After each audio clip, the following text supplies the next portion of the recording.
నీ అందాన్ని బట్టి, చదువుని బట్టి, జ్ఞానాన్ని బట్టి, ఆస్తిని, కులాన్ని, మతాన్ని, అధికారాన్ని బట్టి లేదా బంధువర్గాన్ని బట్టి అతిశయిస్తున్నావా?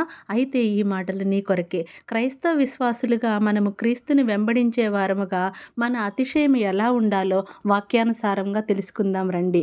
2వ కొరింథీయులకు రాసిన పత్రిక మొదటి అధ్యాయము 12వ వచనం మనము ధ్యానిస్తే, మా అతిశయం ఏదనగా లౌకిక జ్ఞానమును అనుసరింపక దేవుడు అనుగ్రహించు పరిశుద్ధతతోనూ నిష్కాపట్యముతోనూ దేవుని కృపనే అనుసరించి లోకములో నడుచుకుంటుమనియు విశేషముగా మీ ఎడల నడుచుకుంటుమనియు మా మనస్సాక్షి సాక్ష్యమిచ్చుటయే అని పౌలు గారు ఇక్కడ తెలియపరుస్తూ ఉన్నారు.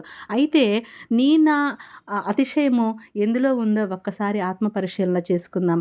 అవును, కృపా సమాధానం ఇచ్చినటువంటి దేవుడు తన ఆదరణతో మనల్ని ఆదరించి ఏ అర్హత లేని వారమైన మన పట్ల తన ఉచితమైన కృప ద్వారా తన పరిశుద్ధమైన రక్తము ద్వారా మనల్ని కొన్నవాడై ఆయన ఇచ్చిన పరిశుద్ధతలో మనం ఈ లోకంలో జీవించుచున్నప్పటికీ ఈ లోక మాలిన్యం అంటకుండా దేవుని కృపచే లోకంలో ఉంటూ సాక్షి జీవితాన్ని జీవించుటయే మన అతిశయ కారణం అవ్వాలని, మనము క్రీస్తు పరిమళ సువాసనగా ఉండాలని దేవుడు మనల్ని తన స్వరక్తం ఇచ్చి కొనుక్కున్నాడని గ్రహించి రక్షణ మార్గంలో నడుద్దాం. Thank you. Praise the lord.